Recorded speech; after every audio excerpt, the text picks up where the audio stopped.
Hey everybody, welcome back to another week of my podcast. I hope you guys are having a great and fantastic day.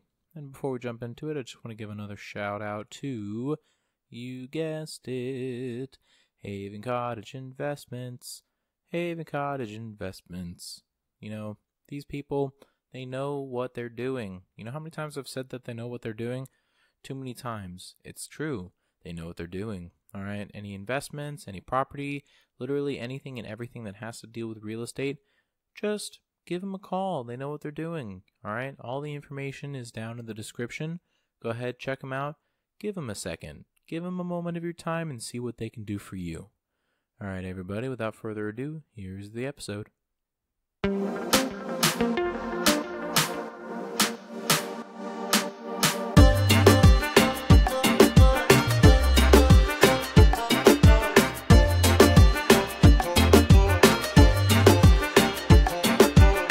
One more podcast. I have to duck here. Yeah.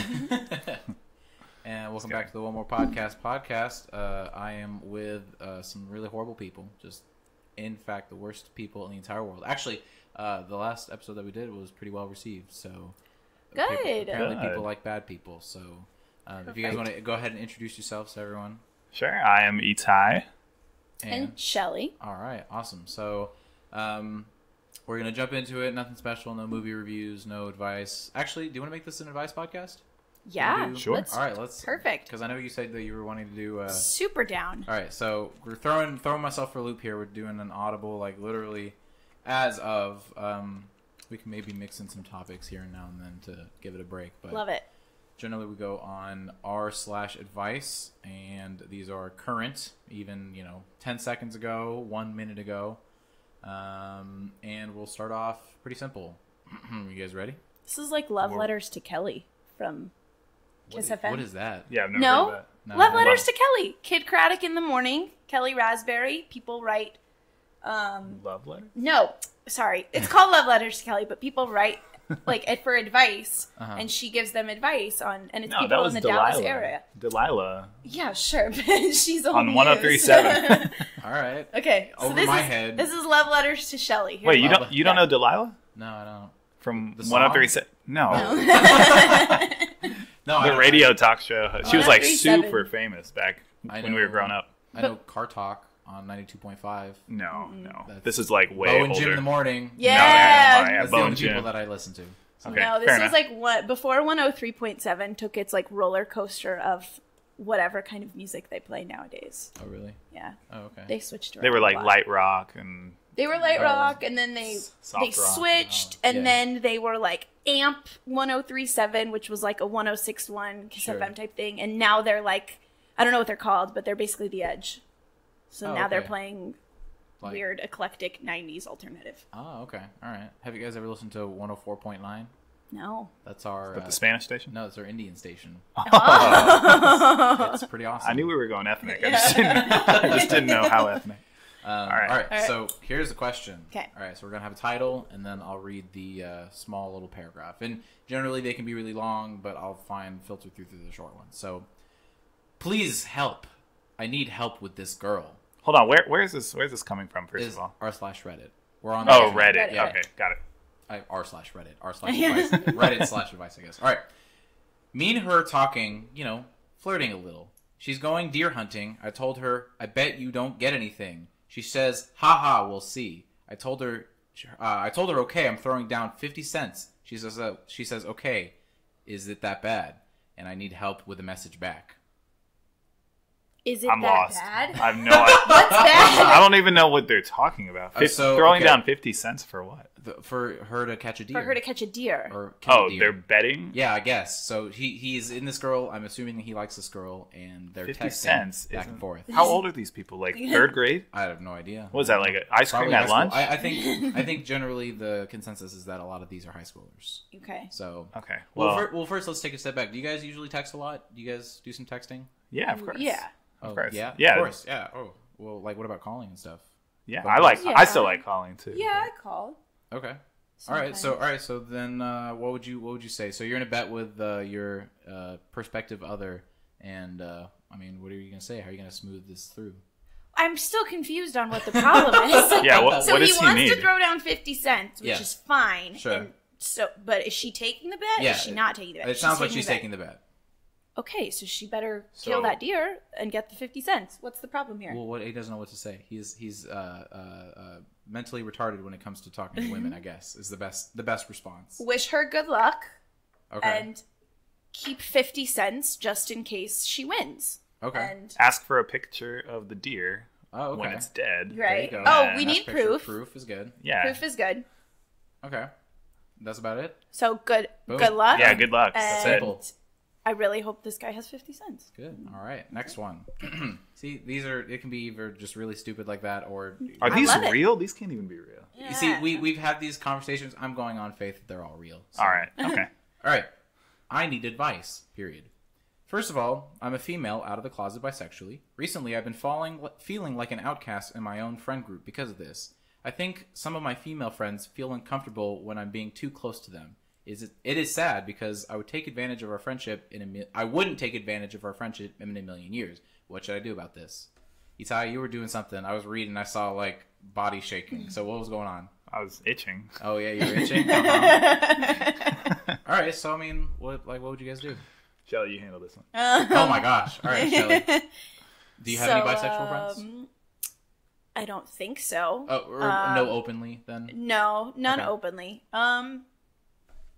I would, if it's really bothering you that much, I would talk to them, open up, maybe ask them if it bothers them, or, say like, hey, is there anything that I'm doing that is bothering you or making you uncomfortable or doing anything like that? If they answer no, then that's fine. But if they answer yes, then that gives you an opportunity to talk about it. You don't know what you don't know, and so if you don't ask them, then you don't know that it's a problem, or if it is a problem, then you can figure and sort it out. Okay. Well, what about dumping all of your friends and moving on? Do you think she should do something that extreme? No, I hope not. I mean, first of all, I hope her friends still love her and accept her. Sure. And aren't uncomfortable. However, if they are uncomfortable and if they are, and they can't talk it out and it can't be solved, then yeah, maybe it's time to move on. Okay. All right. Well, Itai, why didn't you want to handle this question? No, I second that sentiment. Completely. Okay, you second it? All right. Okay. First date in a while. I haven't gone on a first date in forever due to a long-term relationship. What are some pointers you can give me? I'm super nervous. Oh, Itai, go for this one. Do it, Itai. Come on, let's give us some first date advice. So you do the guy's perspective, and I'll do the girl's perspective. Hold on. He's in a long-term relationship? He's or just out of a long-term just out of a long-term relationship so, and going on first date. He's so nervous. give a guy's first date pointers, and I'll give a girl's first date pointers. That's true. It could be either or. He didn't define. Okay. Well, I guess... I don't know, just do it. I don't know. Like, well, I mean, it's okay. So you're gonna go on a first date that you haven't been on in a while. Just remember to smell good and clean up nice before you go and have a good time. I guess. So if you were asking a girl out, where would be your first date? Location, time. It depends. How old are we? If I'm in high school, right now. If I'm in high school, no, give me your perspective right now. It's okay. You don't have to be because right now it could be like an activity. Like if you want to go do something really fun, like you could do like Itai, one of those. Just something. Yeah, something I've never done. I've never done that, but that would be fun. That would be fun to go do. Okay. I don't know. You could go do hiking, rock climbing, something fun. Have you been hiking on a first date? No. But like these are things as advice because those are fun things that you could do if you like that kind of stuff. All right. I mean, you could go see a movie, but you're not talking during that, so like that's not fun. I mean, you could do dinner. Most people do like dinner, Starbucks, something like that. If you want to keep it casual, just do that. Okay. But if you want to, really make an impression, you really like this girl, do something a little bit out of the ordinary, like an Itai or something. Okay. Maybe an escape room. So smell good and go to a fun activity? That's pretty much pointers. All right. Yeah. Shelly, I hope you have better advice. Sorry, yeah. So smelling good is a big one. Okay. I was going to say deodorant is by far probably the most important, male or female. Sure, of course. Put on deodorant, please. Ask questions. Don't just talk about yourself, right? Okay. So ask the other person questions, all that stuff. What else for first date advice? Don't be too picky. if they choose something that you don't like, don't be like, oh, I don't want to do that. Just go with the flow. First dates are kind of, you're testing things out and you're seeing, so you don't want to come off like a total cuss word. Sure. So just go and try to take the opportunity to learn about the other person as much as you can to see if you want to go on a second date. Okay. But again, most importantly, wear deodorant. Oh, okay. So we're sticking with the smell nice. Smell nice, always. All right. So what if this was like an online date you met on a dating app or something like that? Would you like have a backup friend or something ready on deck, or? No, but I wouldn't commit to like dinner.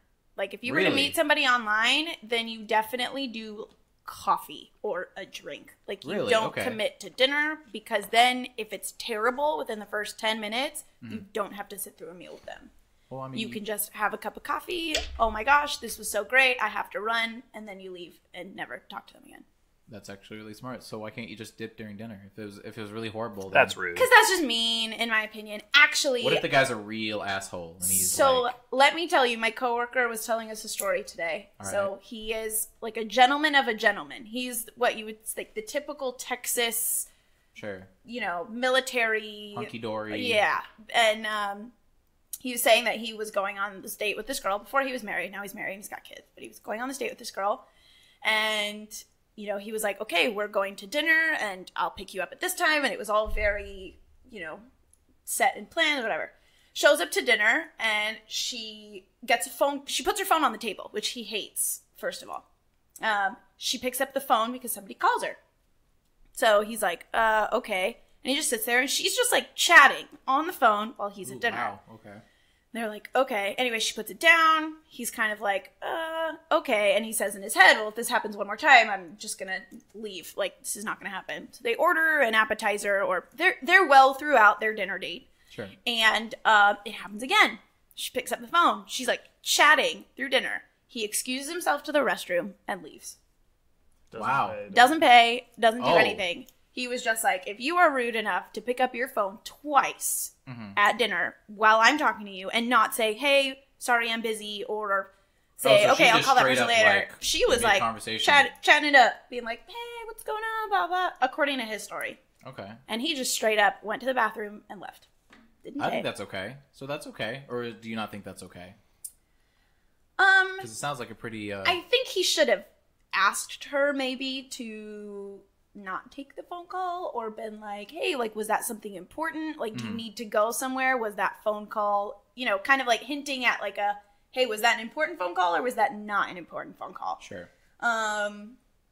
You can tell by how they talk if it's important or not. But most likely it was not important the way he was making the way he was making it sound. Sure. But yeah, for first dates, I would recommend just drinks or coffee or something that's very non-committal. Okay. If you do commit to a dinner, then stick through it. Don't leave. All right. That's some good advice. Yeah. All right. So I found one, though I don't know how intense you guys want to get. There's a level we can do, kind of the nice, the frilly lily. Let's test the waters here. All right. Okay. You can. This is not committal, so you can just dip. Perfect. Okay. This isn't a first date. Okay. Sorry. My crush attempted to kill herself last weekend, and I don't know what to do. Shall I continue? Sure. All right. Yeah. As the title says, a girl in my class that I have feelings for, after trying to borderline resist denying them because I don't believe and I was in love, she attempted to kill herself last weekend and is in the hospital right now. I don't know her that well, and she's not per se my friend. I want to help her. She confess my feelings for her, but I don't know how or when. I need all the advice I can get, some side information. I do not know how she tried to kill herself, and whether she actually wanted to die or whether it was more of a cry for help. I hadn't been in school as much as the others in the past 2 years that I've known her. I heard more than once because she has an eating disorder.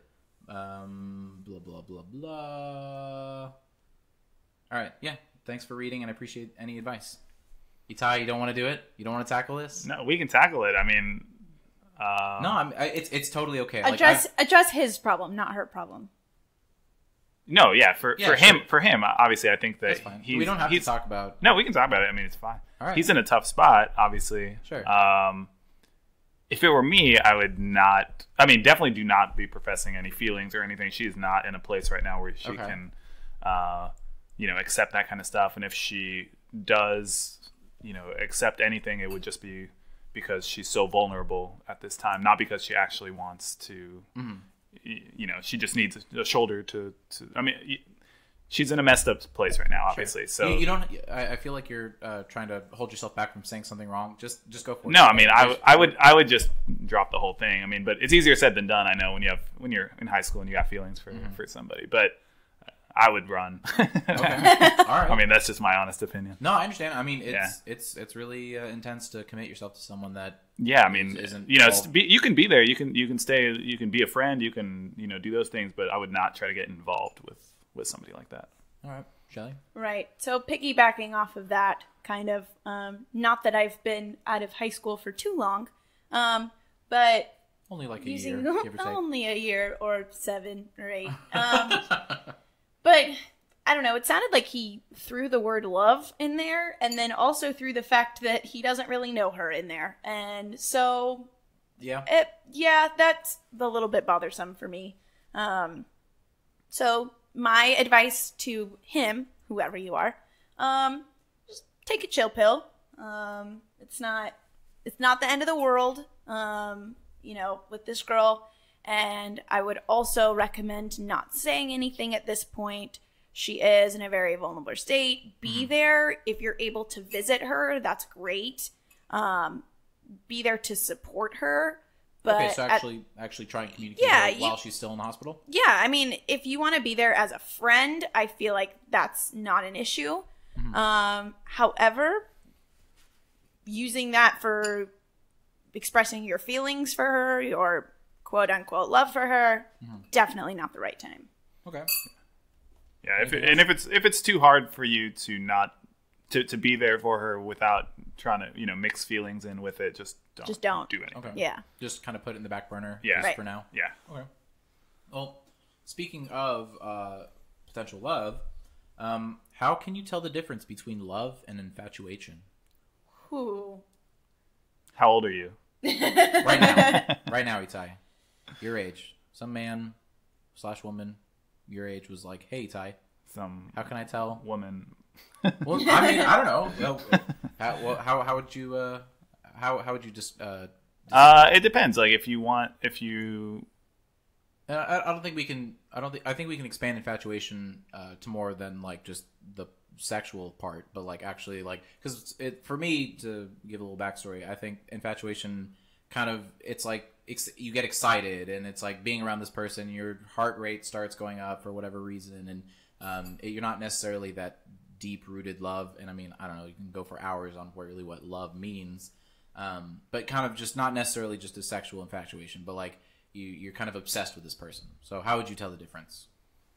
Yeah, so love is really when the feelings of love that you have are the same feelings you have for your parents, your obviously it's different in the sense that like one you're sexually attracted to and one you're not, but the same feelings that you have for your siblings, like that's love. I mean, you would do anything for them. You would never want to see them hurt or never want to see anything bad happen to them. You couldn't imagine life without them. Like that is love, and being able to let them live their. I think what's important is being able to let them live their life, and it's like being able to be separate for a while.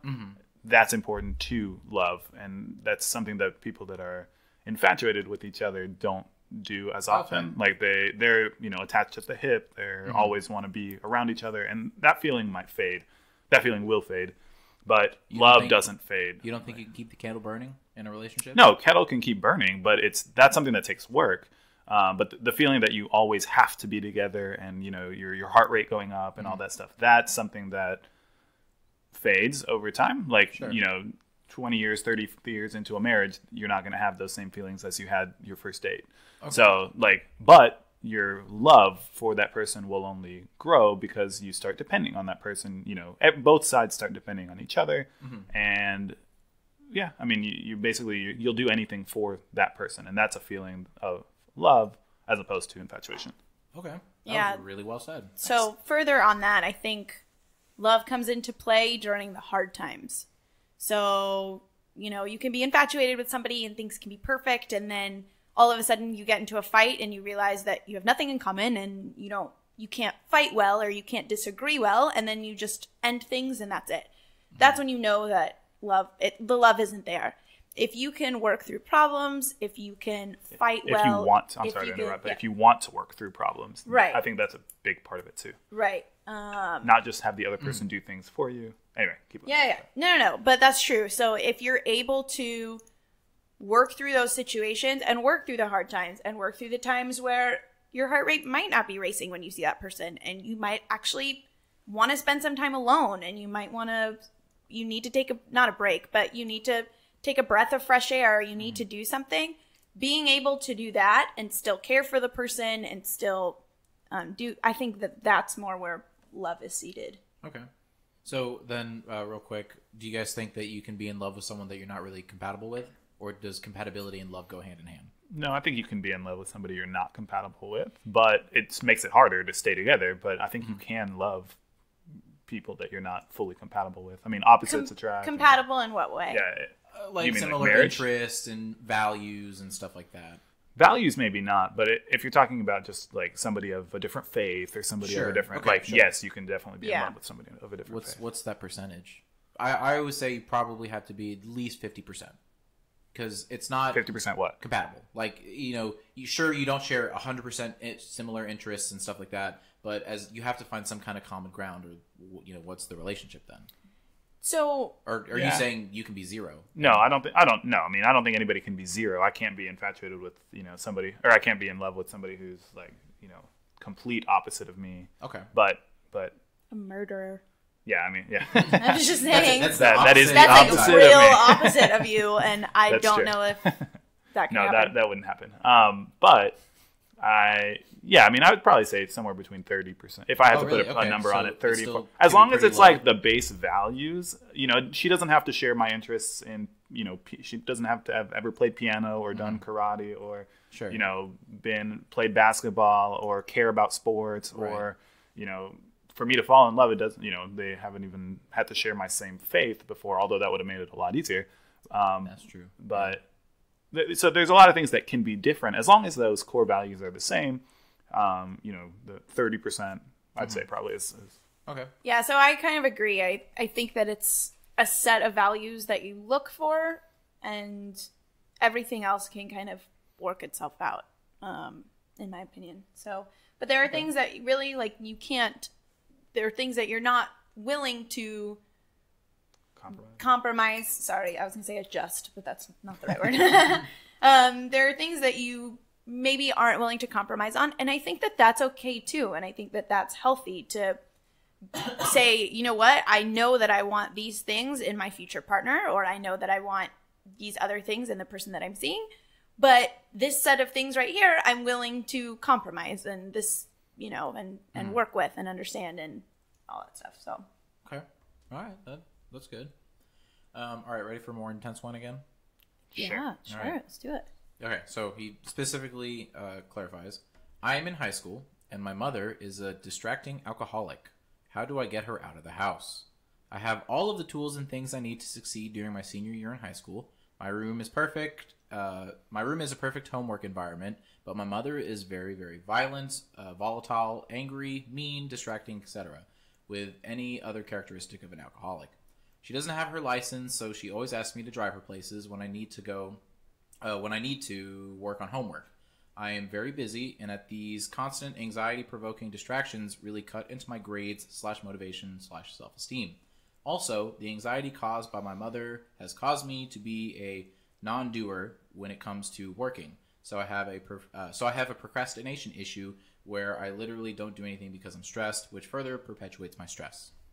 Okay, first thing, I mean, that is a bad situation, and everybody would recognize that. But don't use I wouldn't start coming up with excuses for why you're not doing things, and you have to just find ways to do things. So you're blaming your mother for your inability to succeed, which could be true. It could have a hindrance on it. Okay. But don't use that as an excuse for why you don't succeed in life, find a way around it. So for example, maybe get out of the house and get out of the house. Don't let her, your room might be a perfect environment, but maybe a library is just as perfect and your mother's not there and she doesn't know where you are. And, don't pick up the phone for her for those times that you need to study, and just say, Mom, I'm going to the library from this and this time. Don't even tell her which library, just tell her you're going to study, you're going to a friend's house, you're going to whatever, and get done what you have to get done. And don't use that as an excuse for why you can't get it done, because you can get it done. You can, if you want to get it done and you want that to be a thing, don't let your mother be a distraction to you. And I know it's easier said than done, but in life you have to overcome the obstacles that are put in your way and not just make excuses for why you couldn't accomplish them. So you think that there's always a way, no matter what? Yeah, I think I really do. I really do. I think there's always a way. All right. Shelly? I would agree with that. I would say instead of getting your mom out of the house, you need to get out of the house. If you need to go live with a friend, if you need to go do all that stuff, instead of getting her to deal with anything, trying to help her find a job or get her license or overcome all that stuff, he needs to be the one to leave and get his stuff done and make sure that he gets things taken care of. Yeah. I'll just say one thing. If he is really truly concerned about his mother, he can also take her, he can also call AA for her, or, and she might not be willing to go or wanting to go, but, you can try to find a way to help her that doesn't make you be the one to have to take care of her while you're having to do schoolwork and other things. So. Okay. That makes sense.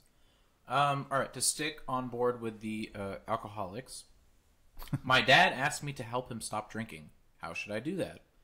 Hello, Reddit. I'm sorry if this is not the place to ask, but I'm in desperate need for help. My dad, 53, has an alcohol problem since he was a teenager and asked me to help him stop because he won't survive long like this. He's already had a heart attack. He hasn't been sober in 2 days, and I guess that's a tipping point for him. So what should I do? Should I throw out all the alcohol in the house? Does AA work? I can't mess this up, and any advice would be helpful. You need to get somebody to help you help him. You can't do it by yourself. Really? Oh, yeah. Okay. First of all, you should always want to help your parents and you should always want to help your family, but that's not your position to help your father overcome this serious problem, especially if it's as much of a problem as it seems to be. If it was a one-time occurrence, then throw out all the alcohol. Hopefully it doesn't happen again, but it seems to be an ongoing issue that stems from years and years and years of problems, and you can't figure that out as I'm assuming a high school kid or a college kid or anything like that. Okay. Get somebody to help you help him. Yeah. So you can't tackle that alone. Yeah. I mean, the problem's been going on for 30, 40 years. I mean, there's no way, a high school kid can solve this in just a matter of days or, weeks. So this is an ongoing problem. It's going to be tough. Do you think AA is helpful? I honestly don't know the success rate. I don't know, but I know it can't hurt. And I know that getting somebody, adults involved that are doing this as their job, I think that's something that can't hurt the situation. And, putting it basically takes a lot of the stress off you and, puts it on, and not stress, but give it to somebody who knows what they're doing, in a sense. Okay. Right. And I think that, half the battle, I think, at this point is won because he recognizes that it's a problem and he wants to help himself. Unlike the previous post that we talked about where the mom doesn't know and, is actually hindering. At least this father wants to work on his problem and get better. And so I think that it's doable, just not alone. Yeah, just comfort your dad and just tell him, hey, listen, I understand we're gonna work through this problem. I need you to get on board with AA. This is what I need from you. You asked me for help. This is what I need from you. Okay. We'll get you the help you need. Just trust me. I know it's not something you probably want to do. Go to AA, whatever. I'm not an expert. I don't know exactly what AA entails, but I do know people that have been in AA, and I do know that it has helped them. Okay. So can't hurt. To take it a step back. So. Not necessarily, and I don't know if this would be the measure for someone who's an alcoholic, but Because I'm assuming he probably lives with his dad, and so he's sees his dad a lot throughout the day. So doing something like that where he comes back to this environment where he might be tempted to take a drink or do whatever, or would you stick him in like a rehabilitation center where he goes and lives off? That's not necessarily for him to have to decide. He should. I mean, a high school kid does not need that kind of stress to decide that. I think that call AA, find out what to do from them, see how bad it is. I mean, is it something that he's able to control? If probably not, to be honest. So you need to probably have no alcohol in the house, and he needs to be prevented from buying alcohol in some way. But again, don't. You're not the one to make that decision. Call AA, have them guide you through what needs to be done, and then go from there. I'm sure that. I mean, I'm not sure, but I would hope that AA does some sort of like triaging process of, going through steps and seeing, okay, does this person in question meet these things? If they do, then maybe we'll go with this route of rehabilitation. If this person meets these things, then maybe we'll go with this route of rehabilitation. Okay. So I'm assuming that that's what AA does.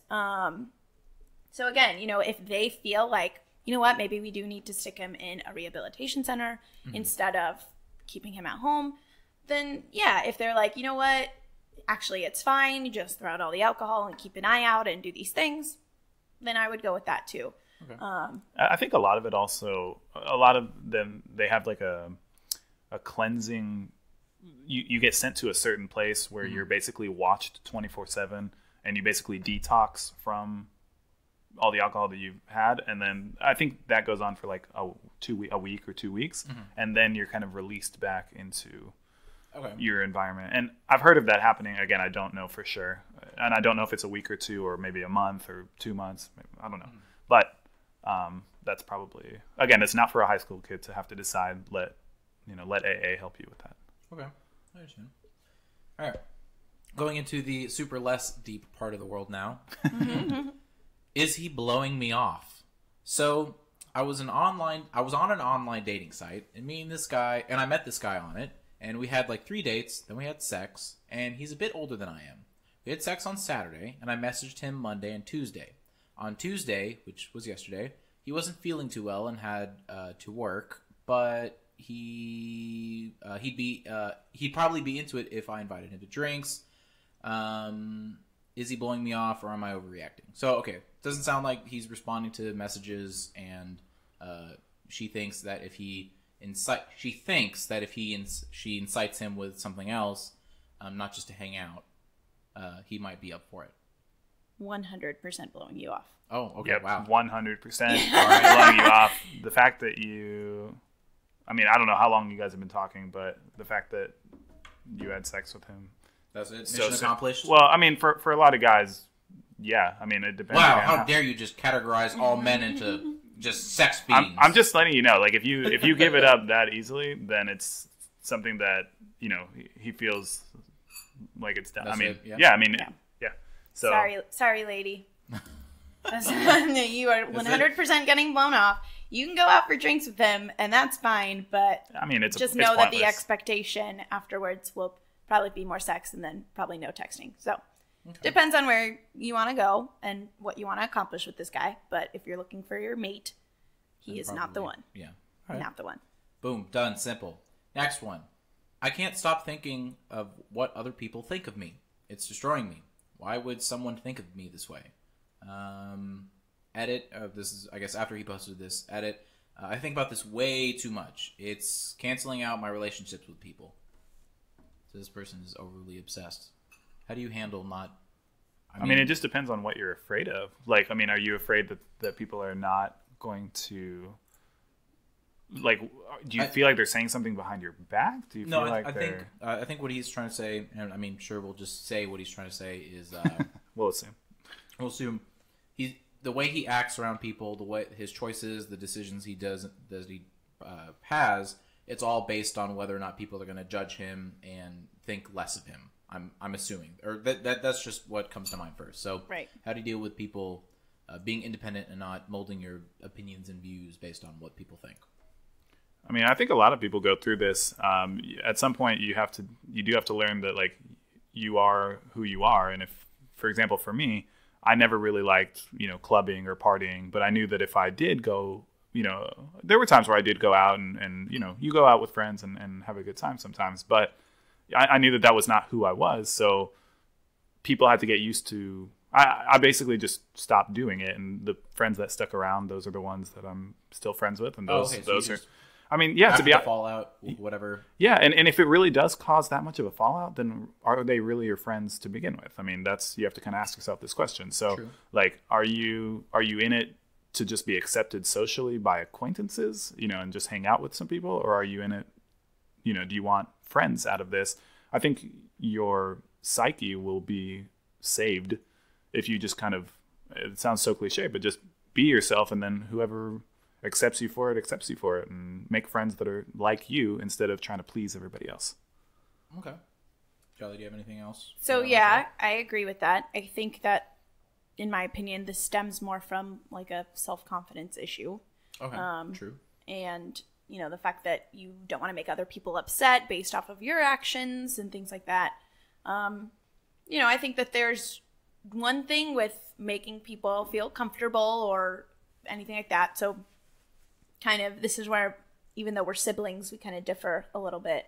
But it's one of those things where, for example, if it was like somebody's birthday or somebody's, celebration or somebody's night out or somebody's graduation, and you want to go to these places that maybe you don't want to go, and you have to act like you're having fun, and that's okay. I think situations like that is okay.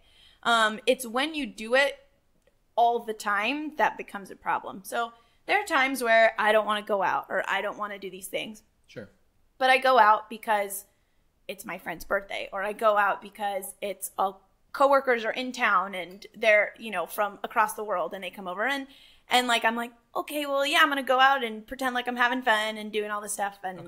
And sometimes you just have to do it to do it. However, not basing off decisions, but more, let's say, off of like political views or religious views or things like that. I think that you very strongly need to understand your own, what you truly believe, and not be ashamed of that. And not necessarily change your opinion on your religion or your politics or anything like that just because you think it's going to upset other people. Right. So, I think that there's one thing of going out and doing something that, okay, well, this kind of sucks and you don't want to be there and it's not that fun, but you do it every once in a while because you have to, versus more, what's the word? Less concrete things. So like your values and your things like that I think you should absolutely not change, because that's who you are and that's what you believe, and that's okay. And that's totally okay. Okay. So yeah, I will say, I feel like I have lost friends because of political beliefs. Yeah, I was going to ask, when did you, cause I guess I don't really remember when it started, but about your Facebook, and I'm not going to say the super polarizing opinions / posts, but did you lose friends, or did people criticize you for talking politics on Facebook? No, it's not even about talking politics. I mean, everybody talks politics. It's talking politics that the general public doesn't openly share the same views. That's the issue. I mean, I see people talking politics all the time, and a lot of people very much liking it. I've always tried to be very even keeled, in my political discussions. I'm completely open to always listening to every side of a discussion. Even just this past week, I've been looking up this net neutrality stuff, a lot, because it's been in the news. And so, have you contacted your congressman, your district congressman? No, see, you have to. I'll send you guys text messages. I'm in the 26th district, and I tweeted at him, and I called the office. See, but you got to be on it. Yeah, but have you looked up? I mean, I didn't know, and I most of my friends that I do talk to have the same views as you, that net neutrality is important to maintain, and you don't want to. All right, so then what's your opposing view? No, so I didn't have an opposing view until I looked up. Because we're not born knowing what net neutrality is. So we hear what we hear, and we hear if we hear it from friends or if we hear it from the media or the internet, and all of those people are more left-leaning, Sure, in today's society than they make it sound like it is a one-sided discussion. Mm-hmm. Just like the what was it? When Donald Trump did something with, it was like, it's not poachers, but basically like the wildlife. The trophies. Yeah, the trophies. Yeah. Allowing them. I was thinking to myself when I read that, and I was like, because somebody posted about it on Facebook, and of course it was somebody liberal talking about how we have to do this. Sure. And then like I tried to look at the other side. I tried to see, okay, what on earth could be the other side. And when you look at the other side, it's not something just that's like Zimbabwe, right, or something. Well, no, it's not even that. Like people, so the money that it costs. Do you know how much it costs? Brief tangent. Do you know how much it costs to get a license for a trophy? For trophy stuff. How much? A lot. Like hundreds of thousands of dollars. Like $300,000, $350,000 is what somebody paid to go and basically kill one animal. And where does all that money go? It goes to conservation. And so and it goes to protecting from poachers is the big problem. Everybody agrees on the left and the right. Poachers is the problem. Right. But if you are willing to pay $300 and some $1,000, that money is going to go to more conservation and more protection and hiring more people to prevent poachers from doing their thing. So, allowing the trophy hunting, I guess, in a sense, could protect. If the price is high enough and everything, it could protect future, yes, I mean, Cecil the elephant might die because, no, but I agree, it's like a personal thing. But I agree with that to an extent, because it's almost just a parallel to just guns. It's like, people who go through the system and get checked and there's all that's fine, that's okay, do it, go for it. But it's the extreme outliers. But I want to get back to net neutrality. So what are you going to say? Why are you against net neutrality? No. So that's the thing. I'm not against or I'm not for it. I see both sides, and I'm not an expert on the topic, but with net neutrality, I think that there was a good analogy that I heard, and net neutrality right now is kind of like when you're going to a post office and two people are mailing something. Mm-hmm. Right now, if I'm mailing a letter and you're mailing a very heavy box that weighs a lot, who's going to end up paying more money at the post office? Me. You are. You should, right? Right. And so that's basically what one. Net neutrality says that both of them are going to cost both of them cost the same and are going to get there at the same time. Mm-hmm. So that's not really fair to me if my price goes up and your price kind of goes down to kind of balance it out, to basically make it the exact same price. So what taking out net neutrality would do is make the people who are heavy users end up having to pay more versus somebody like you or I who might just browse Facebook or something like that. We would end up having to pay less because the heavy users would be the ones that are getting charged more. So that's one. Again, I mean, that's not the only thing that net neutrality has, but that is one argument for it. Yeah, one argument against it, I guess. And again, I like how things are now. So sure. I mean, if I had to pick, I would probably say just keep it as it is now because that's what we're used to, and the fact that it's open and it's not really affecting me so much that my friend can download thousands of movies at the same rate, right? As me. But I know that it does have an effect on the bandwidth of that they have to allow at the ISPs. Sure. I'm just so with that specific example, and we don't have to get into soup because I know Shelly is super enlightened by all of this. I actually had to text Itai today and be like, okay, what is happening right now? Because my Facebook is going crazy with this net neutrality stuff. Yeah. So he had to kindly explain. And again, I'm not saying that I'm for it or against it, but I will always try to look at the other side and just see because there's no way that it's just so one-sided that usually the other side has some kind of a valid argument, even though the media and whatever portrays it as not. I think in this example, because it deals with internet and dealing with bandwidth and dealing with download speeds and stuff like that, it's not necessarily because right now we have the infrastructure in place where that mail example. Well, okay, it's the same thing like flying an airplane. That long time ago, whatever, about that fat tax, where if you're a heavier person, heavyset, you're going to pay a little more because it takes more gas to do that. Well, there's no resource, no exhaustible resource that we're losing and we're having to spend and invest in that because someone's downloading 10,000 movies versus you're just browsing Facebook. We have that infrastructure in place where it's you're not losing anything. So just because he downloads 10,000 movies doesn't mean we're 10,000 movies less. No, but it is increasing my cost relative to what he's paying. I mean, and again, like I do understand. Yeah. I get that point. And I do see a little bit of validity to it, but right now I think we're at a point where how do you judge someone who just browses Facebook? How much are they going to pay? Well, if we just take away government and let Time Warner Cable and Comcast decide all of that, well, maybe they'll keep you at the same price, and now everyone else, they're going to have to increase in price. Yeah, and again, that's the thing. We don't know what they are going to do, and we're assuming the worst. And I'm not saying that it won't happen. And again, just because of all the unknowns, I would probably rather keep it the way it is now. But to say that it can't be done and it can't benefit the people who don't abuse this, and when I say abuse, I just mean like don't use thousands and thousands of gigs of data a month or whatever.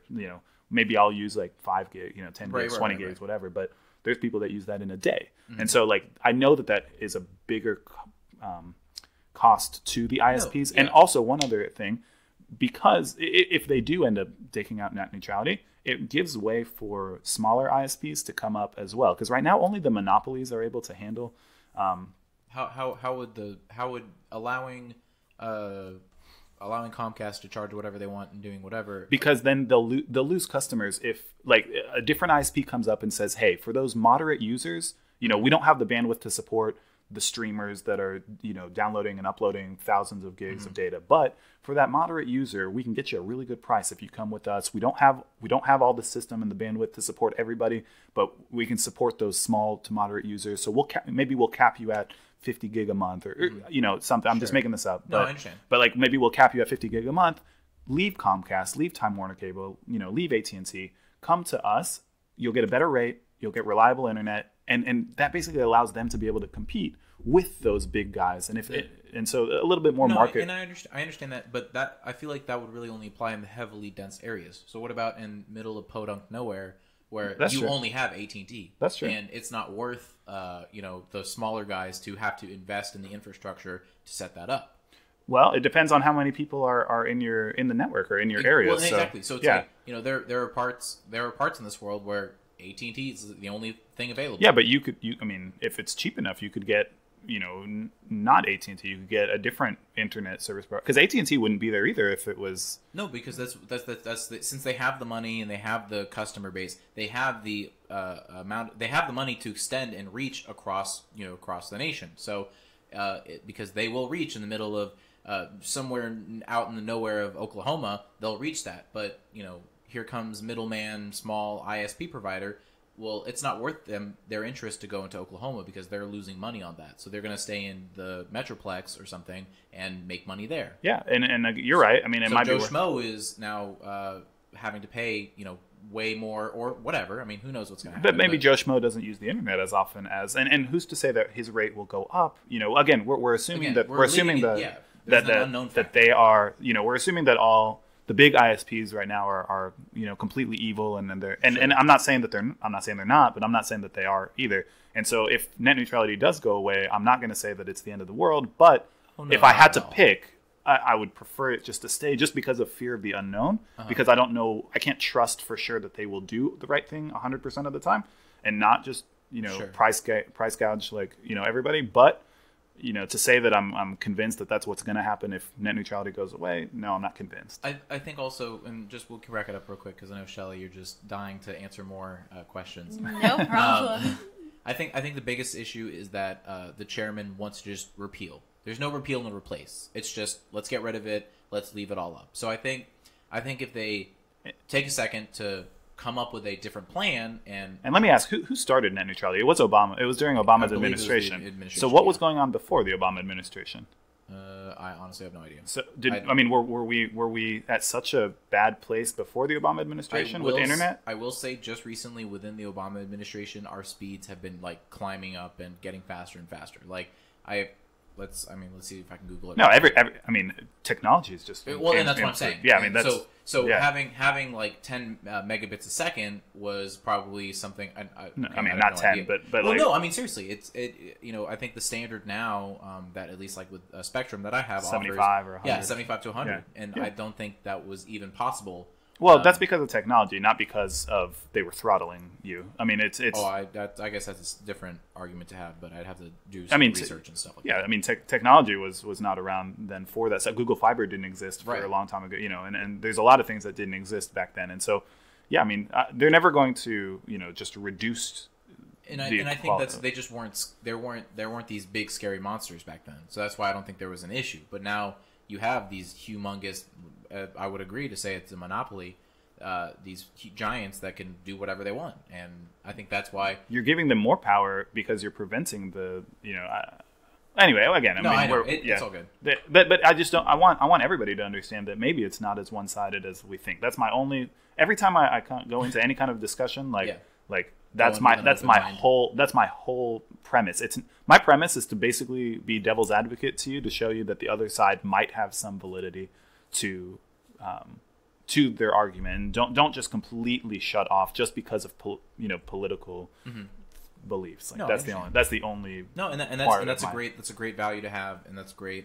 I think we are missing that currently in this state of affairs. Is there are a lot of people that are one-sided, and it's just and I think we talked about this on a podcast before, or I don't even know, in a regular conversation, but it's like recently these past few years, because we're moving more left and our country is becoming more left and left and left, well, everyone on the right, they're still just the same position. We're just moving more left, so the center has become more left, and so now these people on the right look so extreme, and because we're so far off, we're not going to listen because they're extreme, but we've built this system where they appear extreme because we're moving more left. So. Yeah, and it's not the country. Obviously, we've elected Donald Trump. The country is not necessarily moving all the way left, but the positions of power, such as media, such as that's moving left. That's moved left, significantly. Journalists, media, and ESPN. I mean, literally, even sports has now gotten political, and so things that never used to be are now,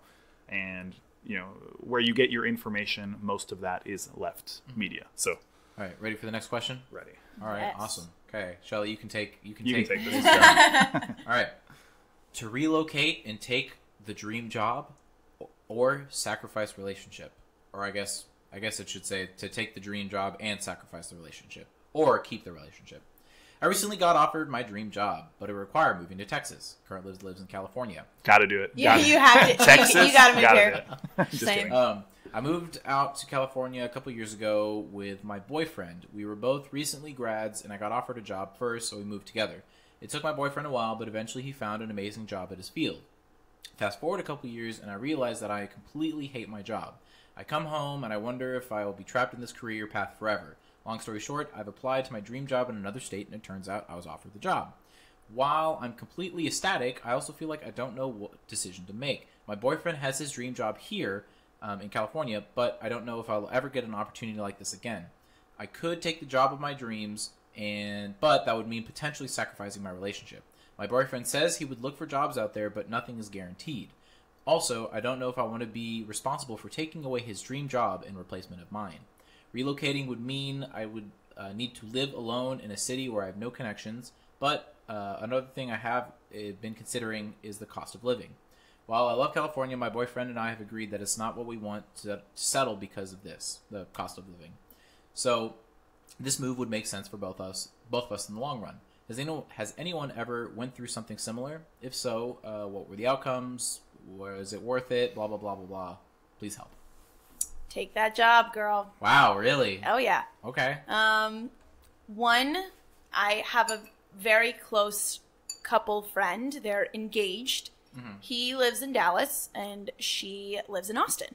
Oh, wow, okay. So that is driving distance, so I understand that it's a little bit different. Sure, but I mean, same situation. But same situation. They don't live together at this point. They are able to see each other either every weekend or every other weekend, so that's nice. Cost of living, you're absolutely right. Cost of living in Texas is completely different than California, in a good way. And yeah, it also depends on your line of work. So this is your dream job, and that's great. And he's getting his dream, or he has his dream job in California. But if his dream job is somewhere in sales or finance or something that's a little bit more generic, then there could be that opportunity to find that here. I don't know what part of Texas you're coming to. I would assume probably Dallas or Austin. Yeah, so or Houston, Dallas, depending on if it's like True. chemical or something. So yeah, Oil. if it's chemical and things like that, Houston, Dallas is incredible for opportunities now, and legitimately not just saying that, but we have banks opening, we have Toyota open, we have a bunch of even smaller businesses that are opening. Xerox opened a headquarters, JP Morgan opened a headquarters. There was a really big company that they were was it Amazon? I think Amazon's second headquarters might be coming to Dallas. Dallas is a finalist, so there's opportunities here in Dallas too. It just depends on his line of work. Yeah, and I'll just add one thing. If you both decided that California is not your final destination because of that, you might as well start. Just take the leap of faith. Take the leap of faith, and if it's something that because of the decreased cost of living, and this is a good job for you, your boyfriend might be able to help help support your boyfriend at least in the short term. Okay. If he let him continue to work for like a month, maybe a month or two. And then if he wants to come join you, down in Dallas while he's continuing to apply for jobs, like while he's still living in California for a month or two, I would definitely take the job and try to see each other. Sure. Of course, it'll be a little bit of an expense, but I think in the long run, it'll be worth it for you, and he won't have any trouble finding a job, especially in the Dallas market. So then, so you're saying, because I feel like there's a few options here. So she can immediately move, just start working there, go, and then she'll be on her own for a little bit. He'll be on his own, or potentially wait for the boyfriend to get a job offer. Oh, so we don't want to do that. Nope. We're shaking our heads. No, because your job. Unless they're holding your job, your dream job offer for you. Like if they're gonna hold it for you for a month or something like that, fine. But I would. Most of the time, that's not realistic. Most of the time, they'll give you a date that they want you to start by. Realistically. They'll even move you. They'll pay for your move, possibly. If not, that's also okay too.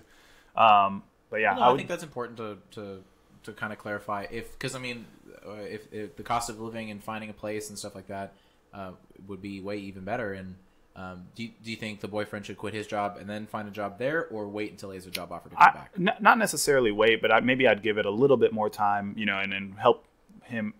She can probably quit now, but he will give him some time to finalize his days there. Maybe give him a month or 2 months while he's actively looking for a job still in Dallas, and then, or I say Dallas, in Texas, wherever you're moving. And then, even if he's interviewing or without a job at the time, like he could still, after a couple months, come down and move to Dallas as well. Okay. Anything else you want to add on that, Shelly? I don't think so. But definitely take the job. Okay. Definitely take the job. And depending on how fast you guys answer this, we will either be this last question or we might move on to another one. I am 20 years old and I'm not sure what to do with my life. Hello, everyone. I've been attending college since last year and I've been doing pretty okay. I managed to finally take a class that was required to move up with the career that I thought I wanted to do. But I realized I have no interest in becoming a physical therapist. People have been telling me what to do since I was in high school. I'm getting older, and at this point, I would like to have a decent job where I can finally move out on my own and experience some freedoms. I do have a job, but it's only minimum wage, and I am even getting tired of that. I have a scholarship, but it expires in 2021, and I am scared for my future. Honestly, I'm turning 21 in March and feel like I should have accomplished something by now. I have a great interest in graphic design, but realistically, where I live, there are no jobs of this type of career that I feel like I could feel proud to have. Every day it gets closer to 2018. I feel like nothing but despair, having realized I still haven't found my calling. Blah blah blah blah blah. What should I do? Last thing. My current college spring semester starts in January 2015 of 2018. Realistically, I need to know by then. Okay, obviously we're going to give you the advice now, so... Hope you're listening, bud. Yeah, you better tune in. Yes, that was bad. So what should I do? I'm a lost soul, and I have no idea what to do. Okay. So I'll take on this and see if you want to add anything. I am in my younger 20s also, and I still don't know what I'm doing with my life, and that's okay. It's fine. my recommendation is finish school. Okay. But if you don't want to be a physical therapist, that's okay. I went into school thinking that I was going to be a business major, and I went to the management honors program, and it was really great and super exciting. And I sat through my first semester of classes, and I was like, this is terrible, and I don't want to do this. And I feel like I could learn everything that I just learned from talking to somebody that owns their own business. Okay. So I decided, I was like, well, what do I want to do? Well, it's something that I'm going to study for the next 3 to 3.5 years. It better be something interesting. So I picked psychology and criminology, and I did. And I enjoyed every second of studying because it was something that was interesting and cool. And I graduated, and now I work in the finance industry. So like, just because you graduate with a graphic design, or anything like that, doesn't mean you have to go into that field, first of all. True. If you like it and you enjoy it, do it. But finish your degree, whether it's physical therapy, whether it's graphic design, whether you do a business degree or whatever. Mm-hmm. I recommend finishing it. And don't worry about feeling like you haven't accomplished anything. Like, you said you're 20, you're not even 21 yet. I'm in my mid-20s, younger to mid-20s, and I feel like I haven't accomplished anything. And I know some people that are older that still feel like they don't know what they're doing, and that is perfectly okay, because there's no right way to do things, and there's no you have to have done this at a certain age, especially when you're 20. So my recommendation, do whatever you want to do, get that degree, whether it's graphic design, whether whatever, and then figure out what you're going to do with your job from there. It'll be fine. It'll be fine. Okay. I kind of have a little bit of a different take on this one. All right. Just because, so I graduated with a chemical engineering degree. Humble brag. And I hated it, if I'm being honest. So Sure. I went to school and I got a full scholarship to do it. The only reason I went in there is because engineering was going to pay me money to go. So I have to preface it with that. So, I didn't love chemical engineering. I didn't even really know what chemical engineering was when I first got into the school. I just knew that that's the path I had to take because I was getting paid. Sure. So, that being said, I'm very glad. I wanted to quit, halfway through, but I'm glad I didn't, because it did open doors for me. And I know that you have an interest in graphic design, but if there's not real opportunity there, that's not going to set you apart from very many people, in my opinion. Mm-hmm. So if you're wanting a job outside of graphic design, or you're wanting a job, period, that's any kind of a job, I would recommend, and I would give advice. This is just me giving advice. Again, if you're set on one thing, then that's fine, but it doesn't sound like you're 100% set. So my advice would be, try to do something that people would look favorably on. I have a job in device sales now, and I may not have this job if I had, just been a psychology major or been I might not have been as highly looked at or looked upon. Don't hate on psychology No, majors. not hating on psychology majors at all, but... My dad has a psychology major. Great. That's excellent. Yeah. My sister has a psychology major. But again, what do you do with a psychology major? You teach psychology. Pretty much that's the only way to use a psychology degree. Or you can be a psychiatrist, or you can be a psychologist. Can work in the finance industry. No, but that's not why you get a psychology degree. No, it's not. That's not why you get a psychology degree. You enjoy your years learning what you want to learn. And I think you can do that as a hobby. Honestly, I think that if you're so drawn to graphic design, then nobody's going to tell you not to do it, of course. But you're asking for advice, and my advice, if you're completely undecided on what you want to do, if you want to feel like you've accomplished something, you don't have to be published or anything by age 21 for you to feel like you've I don't know what accomplishment means to you. Do you want to, is having your own car, is that accomplishment? Is having your own house, is that accomplishment? Is being published in a journal, is that accomplishment? It depends on what you see as being accomplished, because you can go many routes with that. So again, I would, if you're asking advice, I would say try to definitely finish school, maybe try to do a prestigious major that is looked highly upon, so that way if you do want to switch to something else, people will see, wow, hey, I have that, wow, you must be pretty smart. You have a X degree. Right. You could probably handle anything that I give you.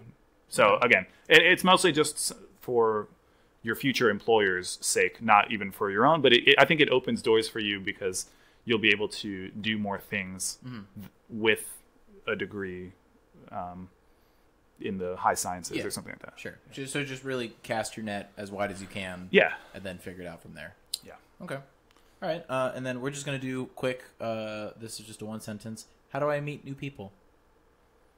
Not very good at it. Shelly, how do you meet new people? How do you meet new people, Shelly? How do you meet new people? Hey, Shelly, how do you meet new people? I don't know. I don't have any friends. When was the last time? When was the last time you met someone new?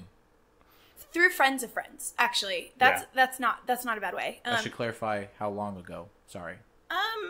Pretty recent, I feel like. But through friends of friends. Okay. You meet new people through friends of friends. Okay. There. Yeah. That's my sentence. I agree. Going to bars, no? Or no? Or is that too risque? Yeah, you can. That's fine. And I've done it before. But when you say meet new people, do you just mean like meet new friends? Yeah, sure. I'm sure. Yeah. He's either doesn't have very many friends or wants a new friend group or something like that. How do you meet new people? Or even to potentially... you could get involved with like if one sentence. You got it. This is quick. No, I'll give you a couple sentences. No, if it isn't like a long drawn out. Yeah, if you want to meet, for example, if you want to meet Christian friends, you can go to church. Do like a church group. If you want to meet Jewish friends, go to synagogue or something. If you want to meet artistic friends, go to like an art event. If you want to meet, again, like there's different ways to meet people. It depends on what your hobbies are. So if you really like bowling and want to meet other bowlers, go to a bowling league. Okay. Basketball, go to a basketball, game, intramural basketball or something and sign up for that. So, yeah, I mean, it depends. If you want to meet people through hobbies like that, you could do that. Or if you want to meet people through spiritual groups, you can do that. What about online? Just going on like chat roulette or something? No, you don't want to meet random people like that? Super sketch. Nope, that's the most sketchy thing I've ever seen. Man, you guys are so not progressive. I'm just kidding. Sorry. Super sketchy. All right. Well, that will do it for the One More podcast advice segment bit. Really appreciate that you guys came on and thanks for having us. Like I said, I didn't really give you any heads up. I had like a whole list of topics that we could have talked about. Actually, net neutrality was on that list. I bet. I figured it would be. So I'm actually really glad that we talked. We actually yesterday I had another podcast and we talked about it. There wasn't as like great as I thought that it was going to be, so I was kind of like I was lackluster and I wanted some more and I wanted that so I really appreciate that opposing view. Yeah, right. Well, I mean, we're not opposing views. No, that's fine. We're opening our expanding our mind to different opinions. Yeah, and again, I have to look that stuff up too. I mean, it's not like I'm born knowing the opposite views of net neutrality, but it is important to me to hear the opposite view of net neutrality and see where they even get their logic from. True. Otherwise, it would just be such an easy decision and everybody would just agree on it. Very true. So yeah, appreciate you guys coming out. Hope the people either that asked the questions are listening. Probably not. Maybe, who knows? Or I feel like a lot of these could have been general life advice. You need to post on those posts on r/Reddit that we talked about. I do need it. Yeah, that would be. You need to do that. You need to be like, hey, by the way, we had this on our. That's on really our podcast. Smart. This is like the 5th episode, and this is the first time I've ever heard about doing something like that. Wow, dang it! I've been doing all of this wrong. Anyways, hope you guys have a good day, night, whenever you listen to this, and have a good one. And that is the end of the show. All right, I just wanted to give a shout out to Sabrina Parker because she's like a financial genius, okay? Like anything that has to deal with real estate, she is the person to talk to, okay? All of her information is down in the description below.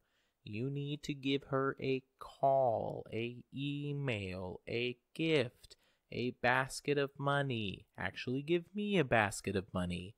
Anyways, anything and everything you have to do with buying, selling, renting, leasing, literally anything, give her a call. She'll see what she can do for you, which would be to make lots of money. So if you want to make lots of money, definitely give her a call, okay? I'm just going to keep saying that you should give her a call.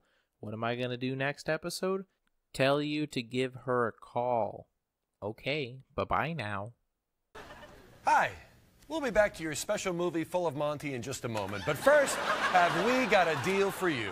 The Beatles, Rolling Stones, Barbra Streisand, Bruce Springsteen. These are just some of the people who threaten to sue if we use their songs. You know, there's so many hits on this song that it was hard to compile them in just this set. Tell me. We should have songs of the English teacher to help you out. Stop it now. You know, I think one of my favorite songs on this set is that bluegrass hit, Scoop It Up.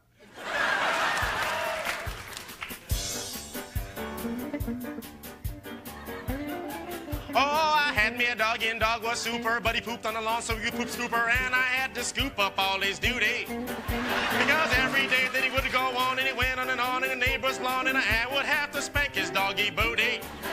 So don't you understand? Because a pooping man is Cooper Scooper, that is super. My pooper scooper.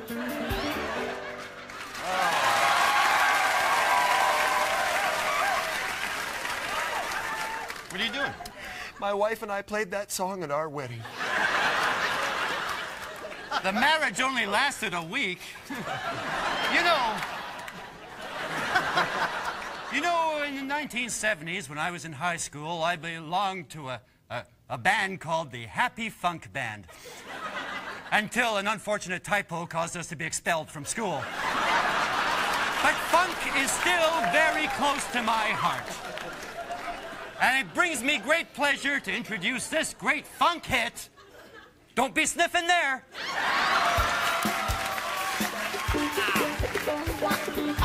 Yeah, bye. Don't you see at the dog park I jam, sniffing on my butt to find out what sex I am. Don't sniff that, no. Don't sniff that, no. Because that part is mine. Don't sniff on my behind. Don't sniff that. Oh, break it down.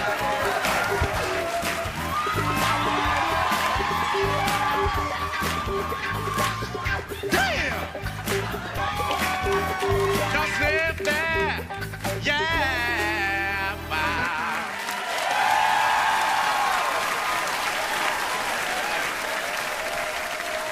Hey, Cole, how much would you pay for a 500 CD set such as this?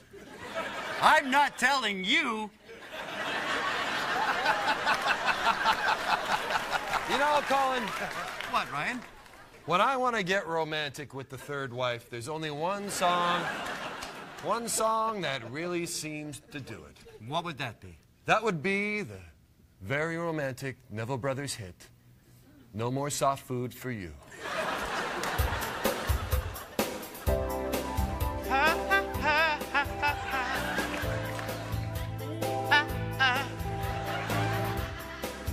Because my doggy is 13 years old, and she can't chew anything hard no more. Oh, all night and day she cries and moans. It feels like she's passing her kidney stone. Oh, doggy, no more soft foods for you.